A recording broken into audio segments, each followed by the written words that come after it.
The morning air in Willow Creek was sharp, the kind that bit at your cheeks and made you pull your collar higher. Ethan Cole had been delivering mail here for 8 years.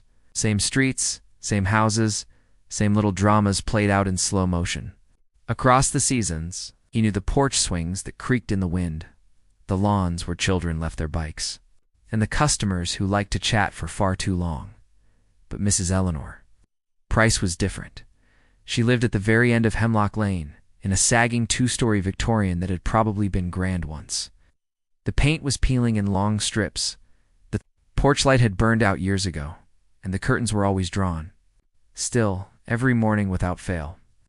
She'd be waiting at the door when he climbed the creaky steps, gray hair pinned neatly. Cardigan buttoned all the way up, a faint scent of lavender clinging to her. Only this morning, something was off. When Eleanor opened the door, she didn't meet his eyes. Her hands trembled slightly as she reached for the bundle of letters.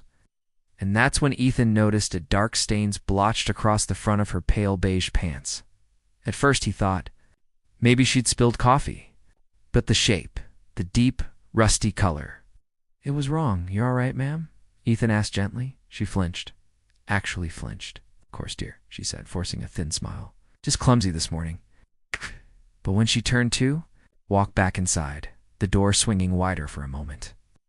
Ethan caught a glimpse past her into the dim hallway beyond. There was something on the floor, smeared red dot. Before he could say anything, the door shut with a soft click. Ethan stood there. For a moment, the envelope bundle still warm in his hands. Something twisted in his gut. This wasn't nothing. He knew that instinctively. Asterisk, the next morning, Willow Creek felt heavier somehow. Clouds pressed low, muting the colors of the street, and the faint metallic temps of rain was in the air. Ethan moved through his route on autopilot, but his mind kept circling back to the end of Hemlock Lane. When he finally turned the corner, Mrs. Price's house came into view. The curtains were still drawn. Climbed the porch steps and knocked. Silence. He knocked again. From inside, a faint shuffling sound. Then the door opened just enough for one eye to peer out, pale, ringed with red, unfocused. "Oh, it's you," she murmured. Ethan tried to smile. "Just your mail, Mrs. Price." He held it out, but she didn't take it right away. Her gaze flickered to something behind him, as if checking the street, for she finally opened the door wider. That's when he saw it again. On the hallway floor just inside was a dark smear, wider now, duller in color, but unmistakable. It trailed toward the back of the house, disappearing around a corner. "Did you drop something?" Ethan asked, his voice careful. She looked down at the smear, then back at him. "Old paint," she said quickly. "I've been redecorating." But her hands were shaking as she took the mail. When she closed the door this time, Ethan didn't move away immediately. Instead, he stepped quietly off the porch and circled toward the side of the house. The wood siding was warped, paint curling from years of neglect. One window near the back was cracked open just enough for a thin curtain to flutter. He listened. Somewhere inside, there was a sound soft, rhythmic. A chill ran through him, and then a low voice. Not hers. A man's. Ethan froze, every muscle in his body taut. The voice was low, gravelly, and muffled by the walls. Couldn't make out the words, but the tone. It wasn't friendly. He leaned closer to the cracked window, the wood groaning. Beneath his boots, "Don't move." The words drifted out in fragments, followed by that same wet, rhythmic sound. A drip, pause, drip, pause. Ethan's pulse pounded in his ears. This was wrong. It's all wrong. The curtain shifted just enough for him to see part of the kitchen. The light was dim, shadows stretching across the counter. On the floor there was someone slumped against the wall. Bare feet, toes curled against the cold tile, and on the counter beside them. A knife. The blade was stained dark. Ethan stumbled back, his boot scraping against loose gravel. Inside, the voice stopped. A shadow moved toward the window. Ethan turned and walked quickly back to the street, forcing himself not to run. His breath felt shallow, his skin preened. By the time he reached the corner, he could still feel eyes on him, watching, measuring. He stopped under the cover of an overhanging maple and pulled out his phone. His thumb hovered over the keypad. Call. 911. But something held him back. What if he'd misread what he saw? What if Mrs. Price had family over? What if calling the cops only made things worse for her? Then he remembered the stains on her pants, the smear on the floor, the knife. He dialed. 911. What's your emergency? Ethan's eyes drifted back down Hemlock Lane, where the house sat in shadow. He swallowed hard. I think someone's in danger, he said. And I think they're in that house. Asterisk, the squad car rolled up Hemlock Lane faster than Ethan expected. Its tires crunched over the loose gravel, red and blue lights spinning. Silently in the gray morning, Officer Dana Harlow stepped out first, tall, broad-shouldered, her hair pulled back tight. She'd been in Willow Creek long enough to know Ethan by name. You the caller? She asked. Yeah, Ethan said, voice low. It's the Price place I saw. Something in the kitchen. Harlow gave a curt nod and signaled her partner, Officer Miguel Ruiz, to follow. The three of them approached the porch. Ethan stayed a step back, heart still hammering. Harlow knocked hard. Mrs. Price, it's the Willow Creek Police Department. Can we speak with you? A long pause. Then the door opened, just a crack. Eleanor Price stood there, cardigan neat, hair freshly combed. Officers, she said softly. Something wrong? Harlow's voice was calm, but firm. We received a report of a possible disturbance here. Mind if we take a look inside? Mrs. Price's eyes flicked toward Ethan, just for a fraction of a second. He caught at hand the faintest tightening of her jaw. Of course, she said, stepping aside. The air inside was cool, faintly scented with lavender and something metallic beneath it. The hallway floor was spotless. No smear, no stain. In the kitchen, the counters were clear. The knife block stood in its place, all blades clean. And the corner where Ethan had seen the slumped figure was empty. Ruiz glanced at Harlow, brows knitting. Looks fine here, Harlow said slowly. Ethan stepped forward, voice unsteady. No, I swear, there was someone here. There was blood. Mrs. Price turned toward him, her expression a perfect mask of polite confusion. I think you must have been mistaken, dear. I live alone. Always have. Ethan's stomach dropped. Could feel the officer's doubt settling on him like a weight. But then, from somewhere deeper in the house, came a sound. A faint thump followed by a muffled cry. Asterisk, the sound froze everyone in place. Harlow's eyes snapped toward the hallway. Mrs. Price, is someone else here? Her smile didn't falter. No, dear. Must have been the wind. This old house makes all kinds of noises. Another thump, louder this time. Ethan's skin prickled. Ruiz moved toward the sound, hand resting near his holster. The hallway narrowed, the wallpaper yellowed with age and curling at the seams. The very end was a door-heavy dark wood with a tarnished brass knob. It was locked. Ruiz rattled the knob. Ma'am, I'm going to need you to open this. Mrs. Price's voice sharpened for the first time. That's a storage room. Nothing. In their butt junk. The thump came again, followed by something else, a dragging sound, and then a faint whimper. Harlow stepped forward, her tone dropping to steel. Ma'am, open it. Now, double quotes, Mrs. Price's gaze hardened. For a heartbeat, something shifted in her face like the mask slipped, just enough for Ethan to glimpse what was underneath. Slowly, she reached into her cardigan pocket and produced an old key. It trembled in her hand as she passed it to Harlow. The lock clicked when the door swung open. The smell hit first damp, metallic, and unmistakably of decay. The room was dim, lit only by a shaft of light from a grimy window. In the center, on the warped wooden floor, was a chair. Ropes coiled around it, and in the chair, a man. His skin was pale, his wrists raw from struggling. His mouth was gagged, eyes wide and glassy with fear. Ethan's stomach lurched. Harlow rushed forward, pulling the gag free. Sir, can you hear me? Who did this to you? The man's cracked lips parted. His voice was hoarse, but the words were clear enough. She won't let me leave. None of us leave. And as he walked away, he realized he'd just added a new stop to his route watching Mrs. Price's house. The room seemed to shrink around Ethan. None of us, Harlow repeated, crouched beside the man. His gaze darted toward the far corner. Basement, he rasped. She keeps the rest. Ruiz straightened, hand all ready. On his radio, we've got possible multiple hostages, requesting backup now. Ethan's mouth went dry. He'd walked by this house for years, and the whole time. Mrs. Price stood in the doorway perfectly still, her eyes fixed on the man in the chair. There was no panic in her face, only something cold, calculated. You shouldn't go down there, she said softly. It's not safe. Harlow moved toward her, one hand on her arm. Ma'am, you're under arrest. But Mrs. Price didn't resist. She just smiled. You'll see.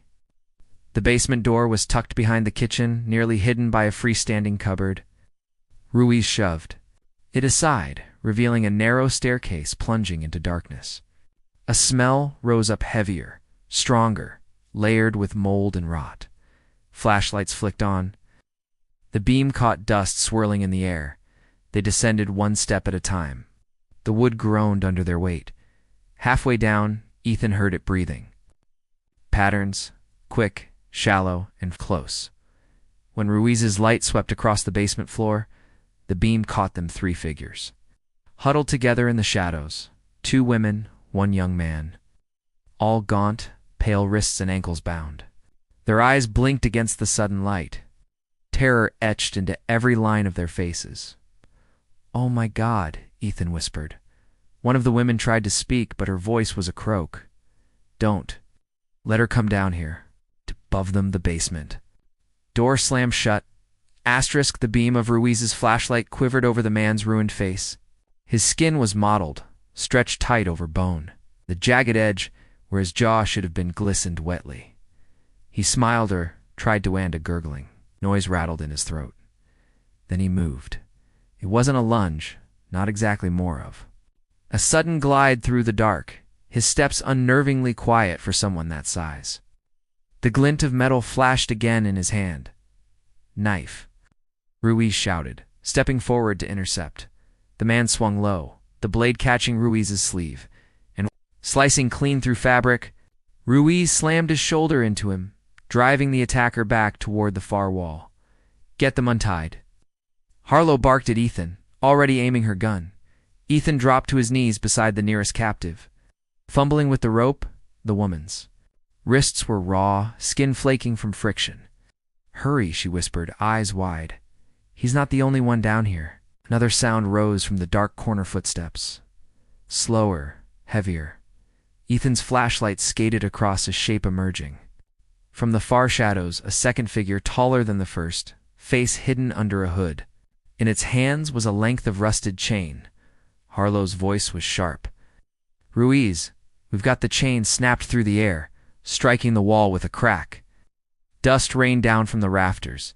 Ethan's fingers finally freed the first captive. Go, get up the stairs, he urged, shoving her toward the steps. But when she reached them, she stopped, banging at the locked door, screaming for help. The hooded figure swung again, the chain whistling past Ethan's head by inches, and from somewhere above them, faint but unmistakable, Mrs. Price's voice drifted down through the floorboards. You won't get out. None of you ever do. The basement erupted into noise boots, scuffling on concrete, chains snapping through the air, the captives screaming. Harlow fired. The crack of the shot deafened in the enclosed space. The bullet caught the jawless man in the shoulder, spinning. Him back against the wall, he snarled, clutching at the wound, but didn't drop the knife. The hooded figure surged forward, swinging the chain in a wide arc. Ruiz ducked, the metal links smashing into the stair railing, splintering wood. Ethan, Harlow shouted, get that door open. Ethan bolted up the stairs 2 at a time, shoving past the screaming woman. He slammed his shoulder into the door solid. He tried again, pain jolting through his arm. Below, Ruiz tackled the jawless man, both of them crashing into the pile of rotting crates. The chain whipped again this time, catching Ruiz across the back. What? He grunted in pain but didn't. Let go. Ethan scanned the frame of the door. Old wood, rusted hinges. He raised his flashlight and smashed it into the lock. Once. Twice. The beam flickered, its glass shattering. The hooded figure turned toward him now, chain dragging across the steps. Ethan kicked at the door with everything he had. The frame cracked but didn't break. Move. Harlow's voice cut through the din. She shoved past him, leveled her gun at the lock, fired. The door burst inward. Light spilled down the stairs, but before anyone could move. Mrs. Price's face appeared at the top, calm, smiling. You're too late, she said, and then from somewhere deeper in the basement, the third voice rose, high, shrill, and close enough to make Ethan's blood run cold. The scream was sharp enough to pierce bone. It came from the farthest, darkest corner of the basement, a place none of their flashlights had yet reached. The jawless man froze. Even the hooded figure stopped mid-step, chain hanging slack. Mrs. Price's smile widened. You woke her up? Harlow pushed Ethan toward the open door. Get the captives. Out now. But Ethan couldn't move. His eyes were locked on the darkness beyond the crates, where the sound was growing a wet, rasping breath layered beneath the shriek. Then something shifted. Not a person, bigger. A figure unfolded itself from the black too tall its limbs. Too long skin clinging like wax over brittle bones. The smell of rot intensified until Ethan gagged. Its head tilted, bird-like, and when it opened its mouth, the scream came again. Only this time it didn't stop. The captives clamped there. Hands over their ears. Ruiz swore, stumbling back. The jawless man dropped to his knees, covering what was left of his face. The thing stepped forward. Each movement a jerky twitch, as if it wasn't used to walking upright. Mrs. Price spoke to it like a mother soothing a child. It's all right, darling. They won't hurt you. The creature's eyes black pits ringed with gray fixed on Ethan. Something primal kicked in. Ethan grabbed the nearest captive and shoved her up the stairs, yelling, Go, go! The thing moved faster than seemed possible, its clawed hand, swiping at the air where Ethan's head had been a moment earlier. Tips of its nails scraped splinters from the stair post. Gunfire erupted again. Harlow emptied 3 rounds into its chest. The impact rocked it back, but it didn't fall. Instead, it turned its head toward her and smiled. The creature's smile stretched impossibly wide, revealing rows of teeth far too sharp, far too many. It lunged.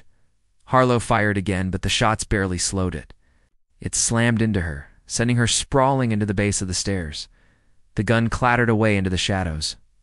Move, Ruiz barked, grabbing 2 of the captives and shoving them toward the open door. Ethan hauled the young man up the steps, his legs barely working after so long tied. The hooded figure tried to block them, swinging the chain in a wide arc until the creature's head snapped toward him in a blur.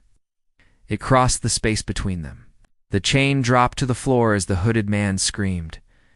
Cut off by the sound of tearing, blood sprayed across the concrete. Mrs. Price didn't flinch. She doesn't like sharing, she said quietly. Ruiz grabbed Harlow under the arms, dragging her toward the stairs. Its creature turned back to them, crouched low, ready to spring. Ethan spotted the shattered flashlight on the steps. Its jagged glass edge glinted faintly in the light from the open door. He snatched it up, gripping it like a dagger. Come on! He yelled at the thing, stepping between it and the others. It tilted its head again, curious. Then it moved Ethan, drove the glass into its side as it hit him. The impact knocked the breath from his lungs. They went down hard, rolling across the floor. He felt the slick warmth of its blood ore, whatever passed for bloodcoat. His hand, it shrieked. The sound so loud it rattled the light bulb overhead. Ruiz didn't hesitate. He charged, swinging a length of broken crate like a bat, connecting. With the thing's head, it stumbled just enough for Ethan to scramble free. Up, go, go. Harlow's voice was hoarse but fierce. They surged up the stairs, the last captive barely making it through the door. Ruiz slammed it shut, bracing it with his back. On the other side, the thing hit the wood with bone-cracking force. "Doc!" Frame shuddered. Mrs. Price just stood there in the kitchen doorway, hands folded neatly. "You can run," she said, "but she'll smell you for miles."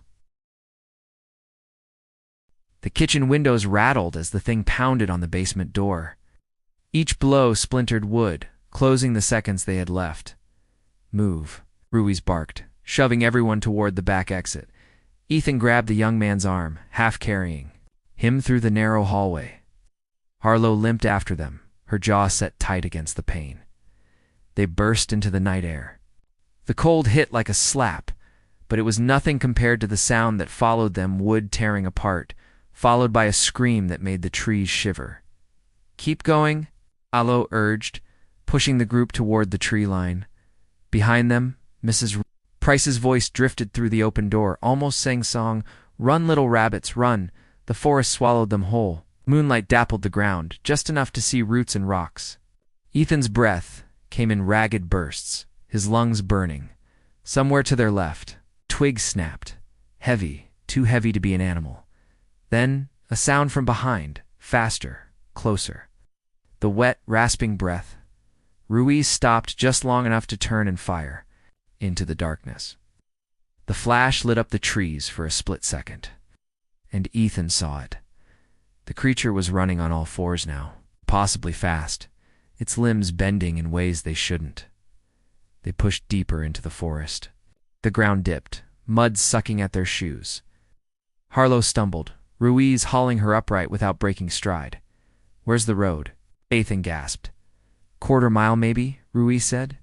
The scream came again, closer this time, echoing through the trees. It was followed by a second sound, lighter footsteps, circling. "There's two," Ethan realized. "It's not alone." He broke through a patch of undergrowth into a clearing, and froze. Standing at the far edge was Mrs. Price. Her dress was spotless, her hands folded just like in the kitchen, and in the moonlight, her eyes gleamed silver. Mrs. Price stood perfectly still, her silver-lit eyes unblinking. Behind her, the forest seemed to bend, shadows curling toward her like smoke. How Ethan's voice cracked. "We just left you at the house." She tilted her head, smiling faintly. The rasping breath was back. Circling the clearing, leaves shivered without wind. Ruiz raised his gun, but Harlow caught his arm. "Don't waste the bullets," she whispered. "Look at her." The silver in Mrs. Price's eyes brightened, reflecting the moon like liquid metal. "She's hungry," she said softly. "And she likes you, Ethan." Branches snapped behind them. The creature one of them was pacing just beyond the tree line, its outline flickering between the trunks. Ethan took a step forward, his fear thick in his throat. "What are you?" Mrs. Price's smile didn't falter. "I'm the door. They're what comes through." The clearing's air seemed to grow heavier, as if the night itself leaned closer. The silver in her eyes spilled outward, tracing delicate lines across her face, veins of light under her skin. "You're not leaving this forest," she said, "but you can choose how it ends." Something moved fast in the dark to Ethan's left. Ruiz spun, firing twice. A shriek answered high, furious, inhuman. Then, without warning, Mrs. Price stepped backward into the shadows and was gone. The scream cut off. The forest went silent, too silent, and then from the blackness where she'd been, two pairs of eyes opened. The two pairs of eyes glowed faintly in the dark, one higher than the other, both locked on the group.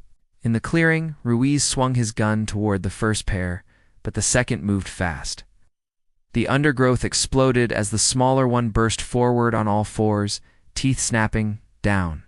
Harlow shouted, shoving Ethan to the ground just as claws tore through the space his head had been. Ruiz fired. The flash lit the clearing for a heartbeat long enough to see the larger one step into view. Its chest was heaving, but its mouth was open in that awful too-wide grin. The smaller one circled, snapping its jaws, herding them toward the trees behind. Ethan realized too late that the larger one was already moving to cut them off. "They're working together," he said, panic spiking. The larger one lunged. Ruiz's shot caught it in the shoulder, spinning it back but not stopping it. "Harlow, pulled her knife, slashing at the smaller one as it darted in close. The blade sliced across its forearm thick, black fluid spilling onto the ground. It screamed, a shrill, ear-splitting sound that made Ethan's vision swim. From somewhere behind them, Mrs. Price's voice carried again closer than it should have. Ben, don't fight them. It only makes them excited. The larger one hit Ruiz full-on, driving him to the ground. His gun went skittering into the dark. The smaller one pounced for Ethan. Claws outstretched, but Harlow tackled it midair, both of them crashing into the dirt. She stabbed twice, black blood splattering across her face. The larger one's head snapped toward her, eyes burning. It opened its mouth and let out a low, ow, rumbling sound like a growl and a laugh mixed together. Somewhere in that sound, Ethan realized something that made his blood run cold. They weren't trying to kill them yet. They were playing. The clearing felt smaller now, the trees pressing in. The creatures moved with a predator's patience, trading positions. Tightening the ring, Ruiz staggered to his feet, bleeding from a gash across his scalp. Harlow crouched low, knife still in her grip, her breath ragged. Ethan's heart was hammering. So hard he could barely hear anything else until Mrs. Price's voice slid through the noise. Do you feel it yet, Ethan? She was standing between two trees now, no more than 20 feet away. The shadows around her seemed thicker, as if they belonged to her. You've been walking through me all night, she said, her tone almost tender. Every path you take is still inside my door. Ethan's stomach turned. He remembered the way she'd been in the clearing before, how they'd left her at the house, but she was already ahead of them. It wasn't that she'd followed. They had never really left her. You can run until your legs give out, she continued, but you will only circle back to me. And when you do, I'll let them have you. The larger creature took a slow step forward, claws digging into the dirt. The smaller one paced in the opposite direction, black saliva trailing from its mouth. Harlow's voice was a whisper. She's keeping us here. Ethan's grip tightened around the shard of glass still in his hand. Then we break the door. Mrs. Price tilted her head, and for the first time, her smile faltered, just a fraction. That, she said, would be unwise. The creatures froze, as if waiting for her word. Then she spoke again, softly. Take them. The moment Mrs. Price said the words, the creatures lunged. The larger one came straight for Ruiz, claws raised. He ducked low, slamming into its torso, but the thing barely staggered. The smaller one veered for Harlow, teeth snapping, forcing her back toward the trees. Ethan didn't run, not yet. He remembered the way Mrs. Price's smile had faltered when he'd said break the door, if she was the door. Maybe hurting her was the only way out. He charged straight at her. Her silver eyes flared bright. The shadows at her feet surged upward, thick as smoke, wrapping around his arms and legs. They were cold-burning, cold draining the strength from his muscles. You can't touch me here, she said, voice low, and even tightened his grip on the glass shard, and with everything he had left, swung for her throat. The shard cut through the shadow like tearing wet fabric. Mrs. Price gasped, not in pain, but in shock. The silver in her eyes flickered. The forest around them seemed to ripple. The creatures shrieked, their movements suddenly jerky and uncoordinated. Ruiz took the opening, jamming his broken crate plank into the larger one's ribs. Harlow stabbed the smaller one in the jaw, forcing it back. Ethan drove the glass into Mrs. Price's chest. This time, she screamed a sound that split the night in two. The clearing shattered. 1 second they were surrounded by black trees. The next they were stumbling into a dirt road under the harsh beam of a streetlight. The cold was gone, replaced by the hum of distant traffic. Ethan collapsed to his knees, the glass shard still in his hand. Harlow and Ruiz were both bleeding, but alive. No sign of Mrs. Price, no sign of the creatures, just quiet then. From somewhere far behind them too, far to be close, but too close to be safe, came her voice. You broke my door, Ethan, but doors can be rebuilt.